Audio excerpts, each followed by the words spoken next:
Internets! I'm HamsterBomb. And I'm Timothy. And you guys back for another episode of Pokedex Paradise. Let me try this. Can I try? How about you do it? I just screwed up. You can do it. Hello, Internet! I'm Timothy. Oh, okay, and I'm HamsterBomb. And you are here for another Pokedex Paradise. There you go. That's better. Thank you. I goofed it. I had to start it from the beginning. Yeah, you did. I wasn't expecting you to go that far back. But anyway, in this series, we take a look at the Pokedex and dig right into the horrible science and bad logic that goes into it, and we try and see if any of it could actually make sense. Because there's some really crazy stuff written in there. A wonderful one for today. This is one of my favorites. This is good. Originally, this I had planned for like episode 1. Like, I just wanted to do this right away. But the thing is, there were so many things that I don't know. I just couldn't help myself. Plus, we didn't want to do another punching episode after Goodra, or so close to Goodra, and I just knew I had to do Goodra so fast. Like, Goodra's a perfect one. Goodra makes everything so much better. So, like I said, we're going to be doing a punching one this time, and Kim, who are we taking out? Machamp! Machamp. Machamp, a Kanto fighting Pokemon who's recently gotten a really odd spotlight. You know, he's been showing up a lot lately. He's been in, he was like one of the first Pokemon in that Tekken game that they did. They're making like lots of toys of Machamp. They are. He was the strength Pokemon you call on in the Alolan games, Gen 7. Weird. You know, like, why Machamp He all of a quickly sudden? became one of my favorite Pokemon in Pokemon Go to use because... That's another thing. He was great to use in that game. Yeah, it's mainly because there weren't a lot of great fighting Pokemon comparable to him in or first gen. other ones that can punch 1,000 punches per 2 seconds. The Pokedex part of him. Oh, jeez. What really makes Machamp shine is his wonderful Pokedex entries. Kim, lay one on me. How about we go for the original one from Red and Blue and Blue? Okay. Using its heavy muscles, it throws powerful punches that can send the victim clear over the horizon. That just sets the tone for all of the other Pokedex. Soak that in. Because that's totally true. I'm so going to prove that would happen. In fact, I'm pretty sure from the numbers we're going to get, because we were joking and hitting about this before, I'm pretty darn sure he's achieving escape velocity with whatever he punches. So, let's bring the science into it with one of the other dex entries, huh? Yeah, let's get some numbers. Okay, alright. So, Fire Red. Its 4 ruggedly developed arms can launch a flurry of 1,000 punches in just 2 seconds. Oh my gosh. 1,000 punches, 2 seconds, folks. 2 seconds.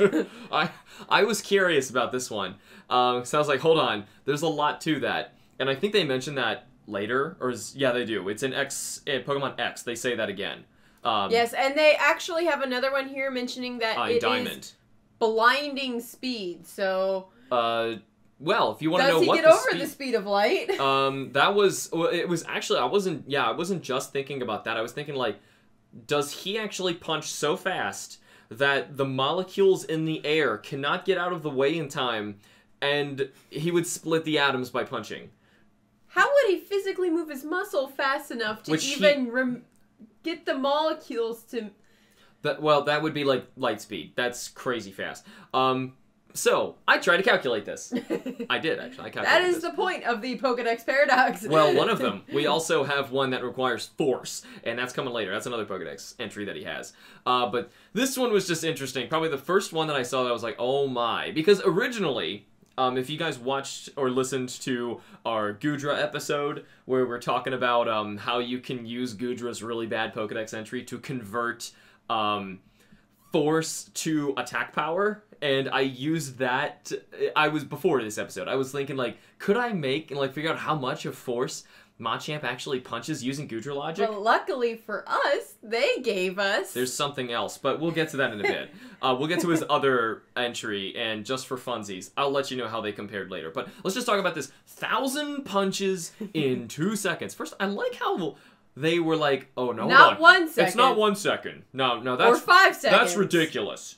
2 seconds. Just 2. And if that's the case, why wouldn't you just say 500 punches a second? Like, why? It's like I don't get it. 99.99. It's just. It just. But this is just silly. Like, it converts so easy. What if he was at. Wait. 499 punches per 0.9 seconds. Well, here, my point is, if you're cooking and you're reading a recipe, it's not going to say, use 4/8 of a cup of butter. Right. Right, that's dumb. Why would you not just, finish doing the freaking math? Like, it clearly could have looked nicer than that, but whatever. 1,000 is a way more impressive number. Apparently. Yeah, 1,000. So anyway, 1,000 punches in 2 seconds. I had to take that and get a number to turn that into miles per hour. That was my goal. I'm pretty sure I can't even punch 1,000 times in ever, like in your life. Okay, so if we have 1,000 punches per 2 seconds, Machamp has 4 arms. And I read a few versions of this, and I was trying to see, like, does it really mean 1,000 punches in 2 seconds per 4 arms? Which then means I'm looking at just 1 arm, obviously. And then I get to keep the 1,000 to make it more ridiculous, but I think it's talking about specifically each arm, because we were reading some other ones, and it does sound like it's just talking about the arm. There were multiple Dex entries alluding to the fact that it was all 4 arms being used at one time to punch the 1,000. Yes, and they collectively do the 1,000. So anyway, which would make sense if you want to have a higher number of punches per second. You would have 4 arms, right? Right, so we're going to end up dividing this a lot. So obviously we're going to divide this by 4 right away to get to 250 punches per 2 seconds with 1 arm. Okay, now we're just punching with 1 arm.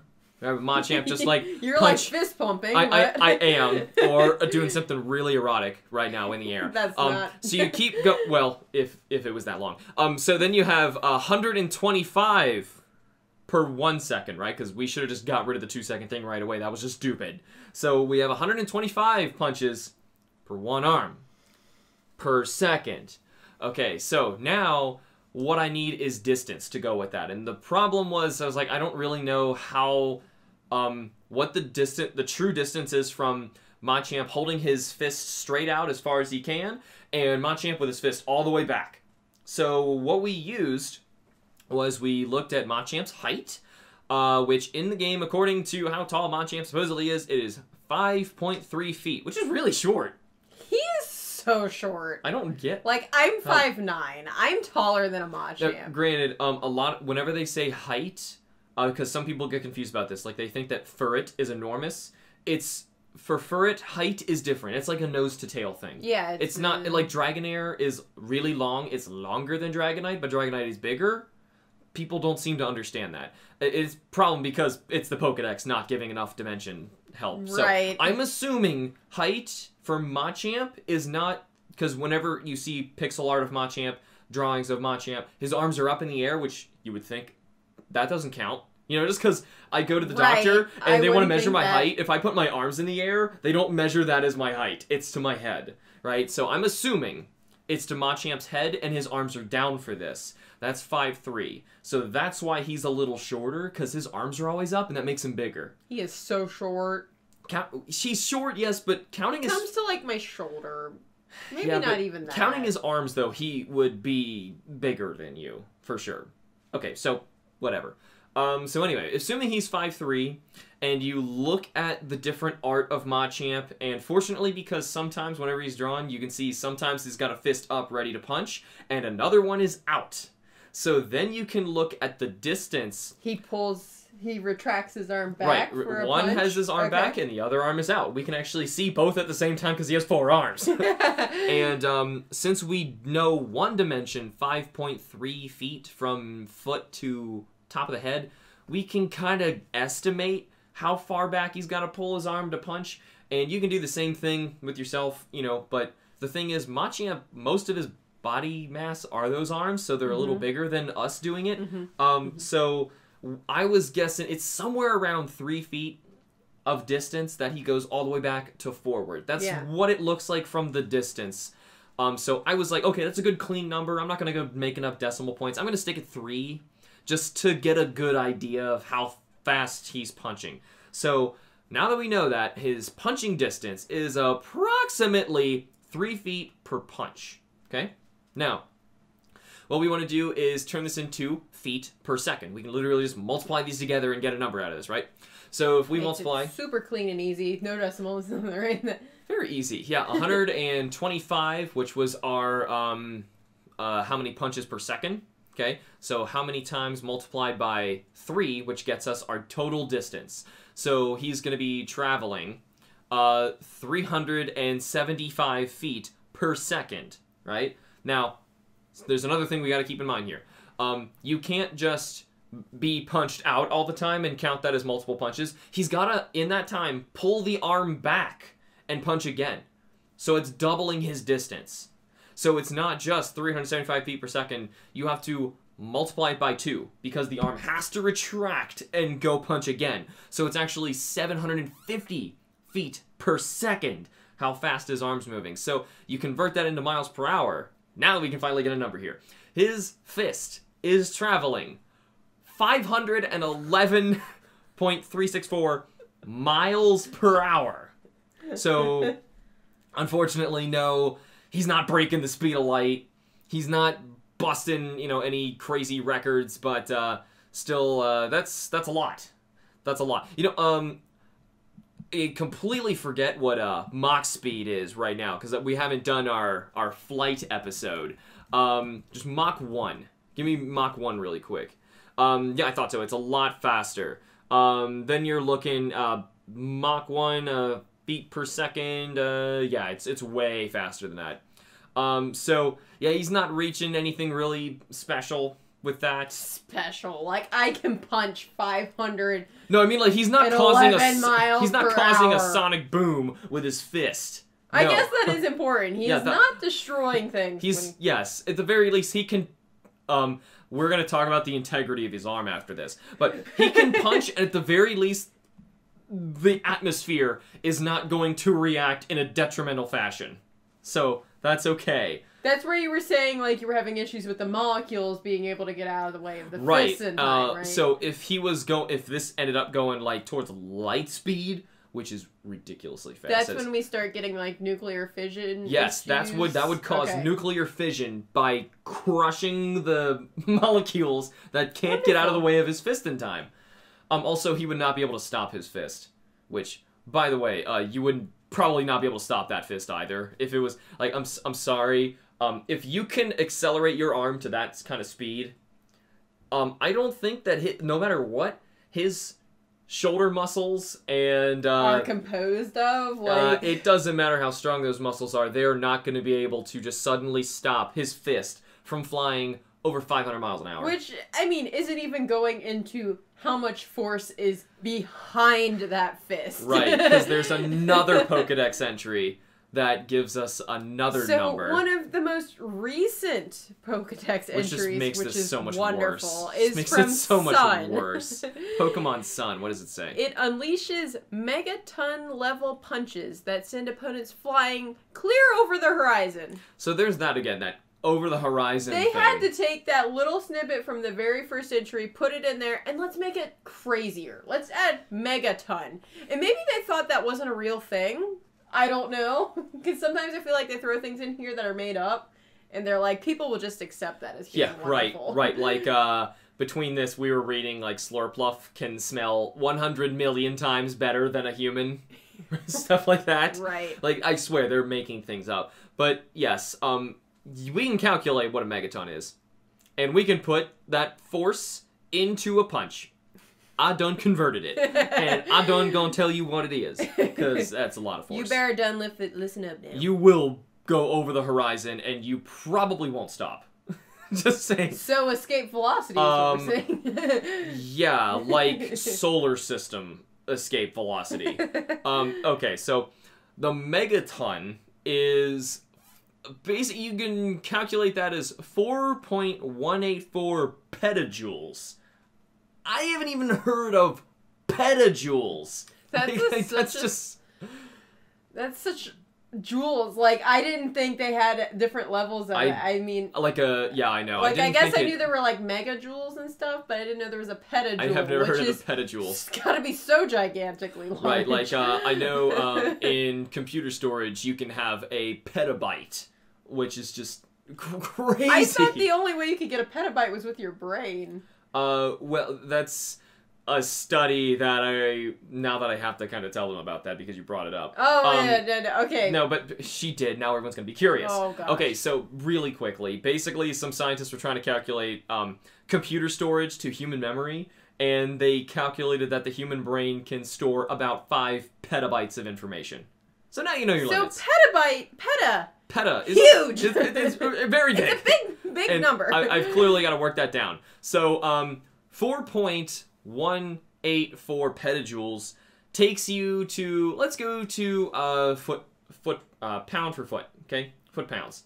Foot per pound pound of force. Yes, foot per pound of force.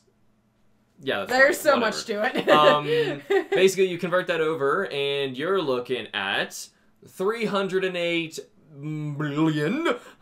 596 million. Why are you vomiting these words? I'm having trouble because of how big they are. Don't you need to, Carl Sagan, the billions. Yeah, your chin's got to come out. Billions and billions. 308 billion. 596 million. 3,207 pound foot. Doesn't matter. I'm going to keep converting it. It's going to make sense. Per pound, foot per force per pound. It's like a tongue twister. I can't say it.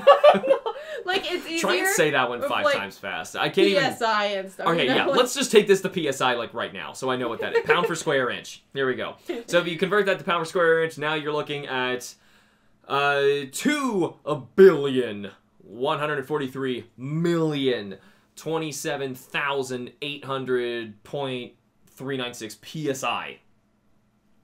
In his fist. Punching you per square inch. Okay? Now...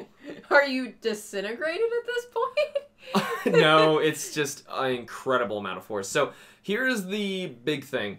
That was kind of tough for me. I had to make another leap, kind of like before. I had to estimate Machamp's distance of his arm. This time, I need to estimate the square inches on his fist. And this is a little tougher. You can't just look at, like, you need to look at what is actually going to connect. And it wouldn't be the entire flat fist. It would probably be just, like, a segment of it. And I looked up, like, what boxers will use. Because we were just doing the Guja episode with boxers. Pro boxers will actually generally hit with 4 square inches of force. Is typically how they're dividing that out. So I was like, okay, fair. I'm going to stick at 4 square inches because otherwise I was guessing it was somewhere around 10 because of how big his hands are. But the thing is he's so short and it's hard to calculate, so... Plus I would imagine his hands are the size of a boxing normal pro boxer's hand because he is shorter than us, but his arms are big for him, so that probably... And I can't imagine most pro boxers being... under 6 foot, to be honest. Well, there's probably some little guys that you would be amazed. So anyway, assuming his fist is 4 square inches, or that's where it's hitting at 4 square inches, that converts to 8,572,111,202 pounds of force. And since we were talking about escape velocity, just to wonder, like, can he really rocket someone into space? Punch you out of the planet's atmosphere? Clearly over the horizon. Well, they say over the horizon. The thing is... I would say that's done already. That's easy for him. He can do that. That's him just, like, flicking. He can set you into orbit pretty easy. But the thing is, with that much force... your integrity. Typically, the amount of force that you're looking at to get, like, a space shuttle into outer space and reach escape velocity, it kind of varies based on what is actually going up, and the weight of the spaceship obviously changes a lot of it. Like, say he's fighting a Nidorino, and he punches the Nidorino. The Nidorino weighs significantly less than a spaceship, right? Like, it's crazy, right? How much force this is obviously messing up with, right? So the escape velocity for a Nidorino is going to be much less than a spaceship. But for the spaceship, I'm kind of estimating here, because this is a range of a lot of different ships and things I was looking around at. But you're typically looking at somewhere around 350,000 pounds of force to get into orbit. Or escape velocity, basically. So, if you're looking at 8.5 billion... Okay. Yes. No problem. Like, he can launch them out. They should be using Machamp to conduct space travel. Yes. He just needs to stand... Like, you won't even need any exhaust, or there's nothing... Like, there's no jets, nothing. He can just walk up to that spaceship and just go, yeah, and lift it. Done. Done. And yep. Done. You don't need your space program. Machamp, done. You know what's silly? Like, in the games, they have Machokes, you know, doing your moving, which was kind of cute and hoeing. Like, you have, like, Pokemon helping you, like, moving services. Of course. They should actually have them in space programs. Like, on Moss Deep City, they should have been over there and had a Machamp, like, leaning against the spaceship, and they're like, 3, 2, 1, Champ! Boom! And it's just 3, 2, 1, Champ. Champ! And he just hurls this thing into space. The only problem is, I can imagine the G-force killing anybody inside. Like, they're dead. That's another problem. Unless we had them, like, everything in that ship was just like jelly to try and suspend them and, like, nullify all that G-force. Because they're dead. They're dead. But not only are they dead, Machamp doesn't have an arm anymore. Right, that's another... We haven't gotten to that yet. Yeah, his arms just don't exist. Like, I'm sorry, if you can punch with the force of a megaton, and you can punch over 511 miles an hour, you do both of those at the same time, I don't care what your shoulder's made of.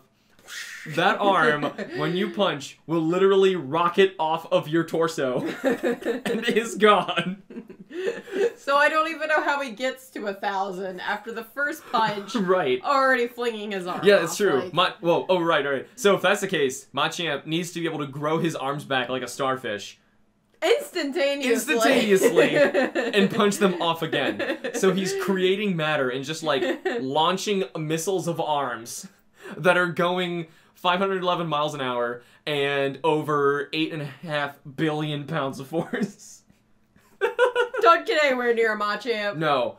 And you can fight him in that Pokemon Tekken Pokken. I don't want to. That's just... Clearly, I wouldn't want to do that. Like, the fastest he can punch in that is, like, not even close. It's just... He's like, he is holding back so much trying to be nice and gentle with these Pokemon because he knows he'd win. So is that even what the Mewtwo, sex injury... Even, like Mega Evolved Mega Mewtwo X, the best physical fighting Mewtwo or Pokemon you can ever get, doesn't stand a chance against Machamp. So what I'm getting at then is that the Pokedex is just giving the numbers that they can do, not the numbers that they always do. He just needs to unlock his potential with the monks high up in the Alps. He trains there under a waterfall for 30 years before awakening and going to work with NASA. Where he just lifts their spaceship into space and then slowly has to eat enough food to regrow his arms. I can imagine, like, that slowly happening with, like, little baby arms coming out of the side. He's got to, like, keep eating and make them bigger, and they're like, ugh. Like that part of Deadpool where he's got, like, a little baby arm. You know? Ew. Anyway, that was Machamp. I had to take care of Machamp just because of how ridiculous... He had multiple entries that gave us numbers. Aside from, like, blinding speed. They like to say blinding speed a couple times, but... Yeah, blinding speed's a good one. I mean, I would consider 511 miles an hour. Megaton and 1,000 punches per 2 seconds. Gosh, that really hits the both mark. of those and the combination is just so, yeah. I like how it says the hapless foe is thrown far over the horizon because I feel so bad for them. If they are still physically in one piece, which I kind of doubt... Like, even if it was like a diamond, I don't know if that would actually shatter a diamond. Like, I believe it does, probably, actually. I'm pretty sure that shatters diamond. So even if the Pokemon was made of diamond, Diancie, say it's Diancie, it would shatter Diancie. It couldn't even just dust. It couldn't possibly send... Well, I mean, the molecules would achieve escape velocity. His Suryuken is just, like, the worst. Like, that's what sends you to space. Suryuken, champ! Champ! Okay. Any other closing stuff you found about Machamp? Hey, look, it can even lift heavy dump trucks. Oh, no, really? In Pokemon Moon. It can lift heavy loads with the greatest of ease. I also like that it mentions several times that it can't do a intricate work with its fingers or delicate work, otherwise it gets its hands and arms tangled up. How stupid is That's mentioned several times. Well, think he only has one brain to control 4 arms, and... I don't know. I just love how some 10-year-old was like, oh, it just picked that truck up, and that Machamp probably didn't even notice. Like, there was, like, a cheeseburger under it or something. And it just like, oh, man. It considered that, like, a pencil. You know? It just picked it up. Oh my gosh, it's just nuts. But anyway, that is all the time we have for today. Thank you so much for tuning in. Be sure to join us next time for some more game science. Be sure to follow us either on YouTube or wherever you get your podcasts. And we will see you all in the next episode of Pokedex Paradox. Bye-bye.